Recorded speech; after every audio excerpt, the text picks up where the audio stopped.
Shalom bagi kita semuanya, sahabat Evata Family. Kembali lagi kita berjumpa dalam program Truth Encounter. Khusus kita berbicara tentang inisiatif. Kalau tadi malam atau kemarin, beberapa waktu yang lalu, kita berbicara tentang inisiatif yang sangat erat berhubungan dengan iman. Karena rupa-rupanya inisiatif itu adalah langkah tanda awal dari orang percaya. Waktu orang percaya memiliki inisiatif, maka imannya akan menjadi bergerak, imannya akan aktif. Karena apa? Dia punya inisiatif. Makanya buku Yakobus berkata bahwa iman tanpa perbuatan itu mati. Jadi sekali lagi saudara-saudara, inisiatif itu adalah bagian daripada iman. Waktu kita percaya, kita harus menjadi orang yang berinisiatif. Amin, saudara. Sebab kita mesti tahu bahwa Tuhan kita adalah Tuhannya inisiatif. Waktu dia berinisiatif untuk menciptakan manusia, kemudian dia berinisiatif untuk menebus manusia dari dosa, dan kemudian dia berinisiatif memberikan Roh Kudus kepada kita supaya gereja diperlengkapi, supaya gereja ada parakletos, gereja ada penolong dalam perjalanan hidup di akhir zaman. Karena apa? Karena di akhir zaman begitu sangat kompleks tantangan, sehingga dia berinisiatif mengirimkan pribadi Roh Kudus untuk menyertai gerejanya, untuk menyertai orang percaya. Jadi saudara-saudara, untuk mengalami apa yang kita percaya, untuk mengalami apa yang kita harapkan daripada Tuhan, diperlukan yang namanya inisiatif. Jadi orang percaya harus belajar membangun kehidupan yang berinisiatif, karena Allah kita, Allah yang berinisiatif. Karena Tuhan kita adalah Tuhan yang berinisiatif. Inisiatif adalah karakter ilahi daripada Tuhan. Dan sebagai anak Tuhan, sebagai gereja Tuhan, sebagai orang percaya, kita juga harus belajar untuk membangun kehidupan yang berinisiatif. Inisiatif itu sangat penting, bukan saja cuma di dalam hal rohani, tetapi di dalam pekerjaan sekuler pun, di dalam rumah tangga, di berbagai area kehidupan. Orang-orang harus punya inisiatif, karena orang-orang yang berinisiatif itu tandanya bahwa dia orang yang mau maju. Itu tandanya dia mau orang yang mengalami hal yang lebih baik lagi. Begitu juga sebenarnya di dalam dunia rohani, di dalam dunia gereja. Tuhan ingin setiap anak-anak Tuhan, supaya setiap orang percaya memiliki inisiatif. Jadi kesimpulan saya waktu kemarin pada bagian pertama tentang inisiatif itu adalah tanda awal daripada iman.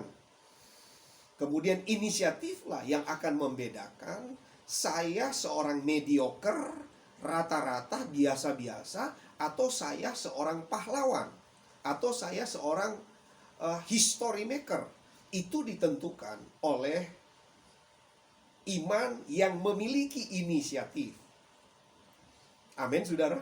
Jadi inisiatif itu sangat penting untuk hidup kita. Karena memang sekali lagi, inisiatif itu adalah karakter ilahi.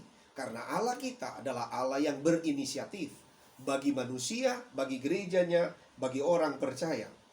Nah, di dalam firman Tuhan, kembali lagi kita akan baca di dalam 2 Samuel pasal 23, antara Daud dengan anak buahnya, pengikut-pengikutnya.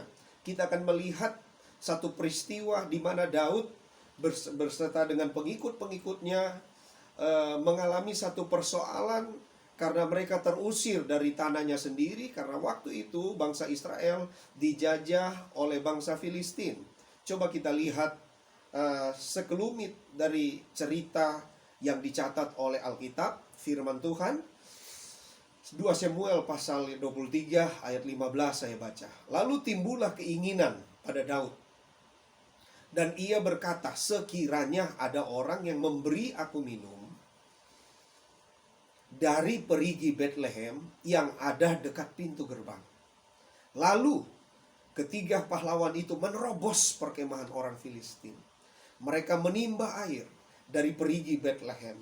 yang ada dekat pintu gerbang, mengangkatnya dan membawanya kepada Daud. Tetapi Daud tidak mau meminumnya, melainkan mempersembahkannya sebagai korban curahan kepada Tuhan. Ayat 17, katanya, jauhlah daripadaku, ya Tuhan, untuk berbuat demikian. Bukankah ini darah orang-orang yang telah pergi dengan mempertaruhkan nyawanya? Dan tidak mau ia meminumnya. Itulah yang dilakukan ketiga pahlawan itu. Nah, kita melihat di sini saudara-saudara, Daud waktu dia terusir dari tempat kelahirannya sendiri, dari Bethlehem, karena memang ada perang antara bangsa Filistin, dan sehingga Daud itu terusir dari negaranya sendiri, dari tanahnya sendiri, dari kampungnya sendiri yang bernama Bethlehem. Dan waktu dia terusir, dari jauh dia memandang kota Bethlehem. Dari jauh dia melihat kota Bethlehem. Dan kemudian dia ingat, sekiranya ada orang yang memberi aku minum dari perigi Bethlehem. Jadi ada satu kerinduan daripada Daud untuk menikmati air yang begitu segar di Bethlehem, untuk menikmati air yang begitu nikmat di Bethlehem. Dia kembali lagi teringat masa lalunya, begitu nyamannya, begitu nikmatnya, begitu berbedanya air di Bethlehem dengan air-air di tempat lain. Karena itu di tempat dia lahir, begitu sangat berkesan di dalam hatinya. Waktu dia bergumam, dia merindukan hal itu. Tiba-tiba ketiga orang yang menjadi orang kepercayaannya Daud, mereka bertiga itu melakukan tindakan yang sangat-sangat berani, tanpa diperintah oleh Daud, tanpa dikomando oleh Daud. Mereka langsung pergi menerobos, walaupun mempertaruhkan nyawanya, walaupun bertemu dengan orang-orang Filistin yang menjajah daerah itu. Mereka menerobos masuk. Ini saya namakan, ini merupakan pasukan khusus inisiatif. Jadi mereka begitu bersemangat, begitu berani.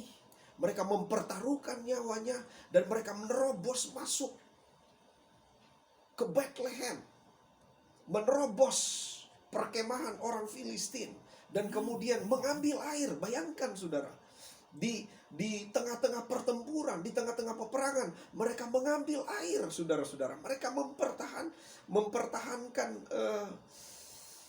apa yang mereka percaya. Mereka begitu sangat berani. Dan akhirnya mereka berhasil, singkat cerita, membawa air itu kepada Daud. Dan waktu Daud menerima air itu, Daud tidak sampai hati untuk meminumnya. Dan ia berikan korban itu sebagai korban curahan kepada Tuhan.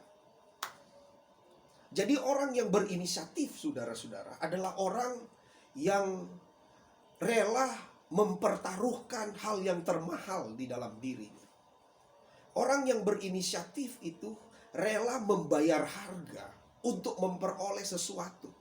Rela membayar harga agar supaya apa yang dia percaya, apa yang dia hargai, apa yang dia hormati itu, saudara-saudara, disenangkan. Mereka sangat setia kepada Daud. Mereka sangat menghormati Daud.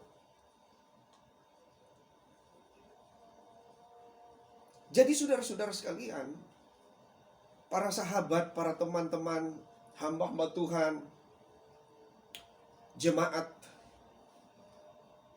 inisiatif itu merupakan energi daripada iman.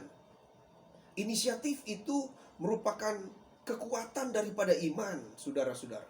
Waktu inisiatif itu bergerak, iman itu akan menjadi satu mesin. Jadi pancingan untuk mesin itu berjalan, pancingan untuk iman itu bisa bergerak, saudara-saudara, ditentukan oleh inisiatif. Waktu inisiatif itu dikerjakan, maka saudara-saudara iman itu akan bergerak, saudara. Sehingga bisa tercapai apa yang menjadi target, apa yang menjadi kerinduan hati daripada pemimpinnya. Saat sekarang dibutuhkan gereja yang berinisiatif, orang percaya yang berinisiatif. Berinisiatif dengan tujuan supaya Yesus Kristus disenangkan. Inisiatif sekarang dibutuhkan agar supaya kita bisa menyenangkan Tuhan kita. Kita bisa menyenangkan pemimpin kita. Kita bisa menyenangkan Yesus Kristus, kepala gereja kita. Kita perlu untuk berinisiatif. Sekali lagi, inisiatif itu yang akan menolong kita untuk tetap terus berjalan di dalam kehendak Tuhan.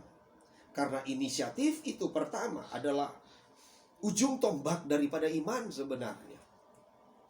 Dan inisiatif itu sebenarnya, saudara-saudara, merupakan hal yang sangat-sangat mempengaruhi perjalanan rohani kita. Karena inisiatif adalah energi daripada iman kita kepada Tuhan. Jadi penting sekali kita belajar tentang inisiatif dan membangun kehidupan yang berinisiatif. Kehidupan yang berinisiatif itu ciri khas orang yang ingin maju. Kehidupan yang berinisiatif itu adalah ciri khas orang yang ingin cerdas, ingin bertumbuh, ingin mempertajam naluri rohaninya. Jadi kita harus belajar untuk membangun inisiatif. Dan gereja harus belajar untuk membangun inisiatif. Nah, dan luar biasanya inisiatif ini, saudara-saudara. Waktu ketiga pahlawan Daud ini berhasil mengambil air,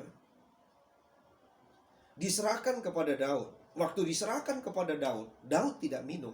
Tetapi Daud mencurahkan air itu sebagai korban curahan. Artinya, maksudnya adalah begini.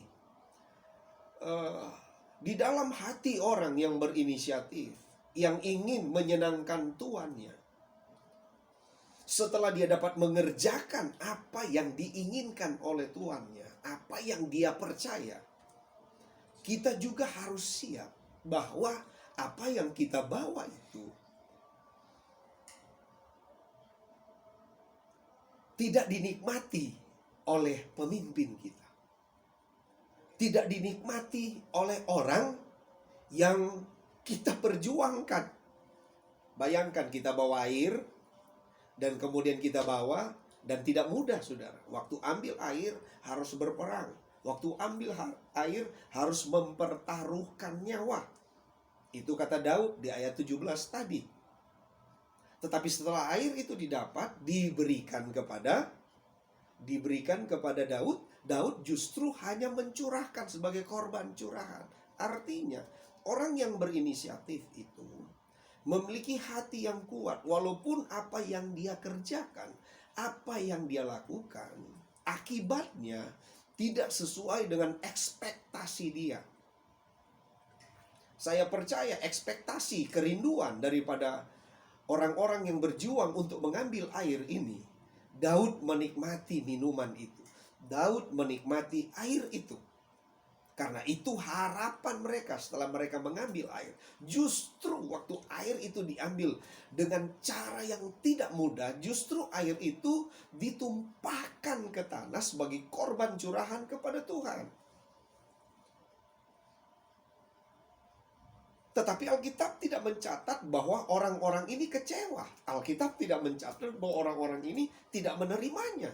Justru saudara-saudara, di sini kita melihat rupa-rupanya inisiatif itu bukan cuma sekedar untuk membuat kita bisa bergerak maju dengan iman kita, tetapi inisiatif juga itu rupa-rupanya tetap ada di dalam iman kita. Waktu kita berhasil mengambil, dan kemudian kita baru selesai kita mengambil, kita serahkan kepada Daud, justru rupa-rupanya inisiatif itu rupanya menjaga suasana hati, menjaga ruang hati supaya tidak ada kekecewaan.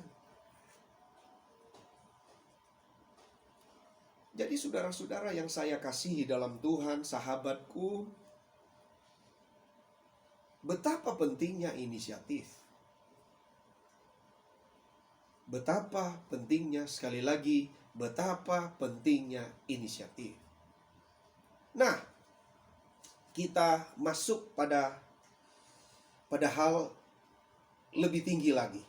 Tujuan inisiatif. Saudara mesti tahu, saudara-saudara, bagian ini bagian terakhir, bahwa inisiatif, makanya inisiatif itu menjadi target daripada iblis untuk dipangkas. Iblis tidak suka gereja punya inisiatif. Iblis tidak suka gereja itu memiliki inisiatif, karena iblis tahu inisiatif itu adalah karakter ilahi. Jadi iblis mau gereja tidak memiliki inisiatif. Gereja tidak memiliki yang namanya prakarsa. Gereja tidak mau, iblis tidak mau gereja melakukan sesuatu untuk memberikan dampak kepada orang lain. Sehingga iblis berusaha untuk meruntuhkan inisiatif orang percaya.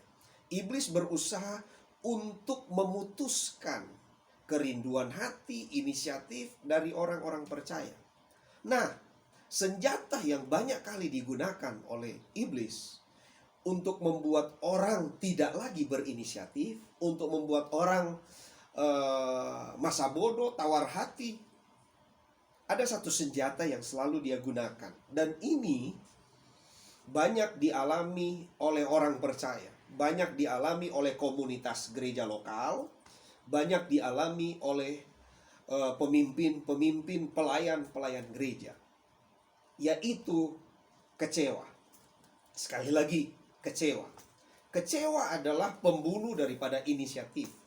Orang kalau dia kecewa, dia akan terluka. Waktu dia terluka, dia akan tawar hati. Waktu dia tawar hati, dia akan kepahitan. Waktu dia kepahitan, dia tidak mau lagi melakukan sesuatu. Dia akan bermasa bodoh. Kalau seandainya dia ada dalam satu komunitas gereja lokal, maka dia akan menjadi member dari satu gereja, tetapi dia tidak mau melakukan lagi aktivitas-aktivitas rohani di komunitas gereja tersebut. Karena apa, saudara-saudara? Karena sudah ada kekecewaan. Kekecewaan itu yang membuat dia tidak maksimal. Kekecewaan itu yang membuat dia tidak melakukan apa-apa lagi. Bahkan mungkin kekecewaan itu membuat dia mundur. Jadi kecewa ini adalah alat yang digunakan oleh iblis untuk meruntuhkan iman kita. Karena iblis tahu waktu orang beriman tidak punya inisiatif, maka imannya tidak akan bertumbuh. Makanya dia lemparkan virus kekecewaan. Coba kita baca di dalam Matius pasal 6 ayat 6. Dan berbahagialah orang yang tidak menjadi kecewa dan menolak aku. Jadi kecewa ini akan membuat orang tidak lagi mau mengerjakan sesuatu, alias tidak mau berinisiatif. Jadi sekali lagi, kecewa membunuh iman dari awal. Waktu seseorang punya kecewa, perhatikanlah saudara. Saya percaya saudara mengerti ini. Di banyak komunitas gereja, ada orang yang hebat tadinya, ada orang yang berapi-api tadinya, melayani Tuhan, membantu pekerjaan Tuhan, tapi sekarang tidak terlihat lagi. Kenapa tidak terlihat lagi? Ada kekecewaan dalam hati. Jadi kecewa itu membunuh inisiatifnya. Waktu inisiatif terbunuh, waktu inisiatif itu dilumpuhkan, maka imannya bisa lumpuh. Karena apa? Karena memang inisiatif itu bagian daripada iman. Haleluya. Dan saudara mesti tahu, salah satu tanda daripada akhir zaman di Matius pasal 24. Di situ banyak cerita tentang kecewa.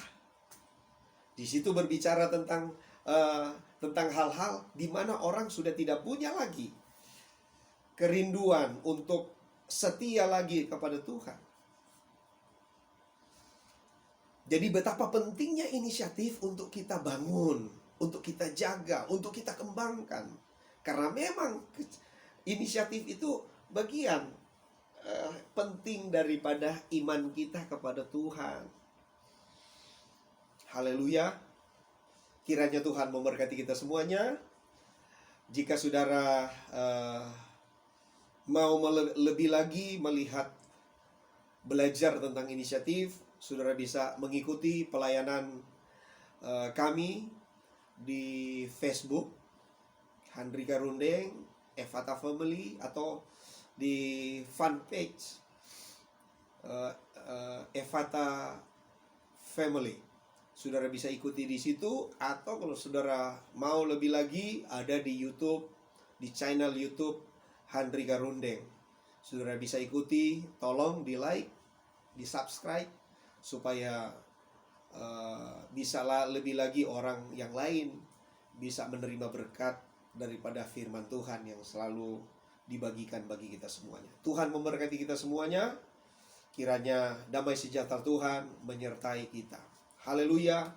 Damai untuk Indonesia, damai untuk gereja. Amin.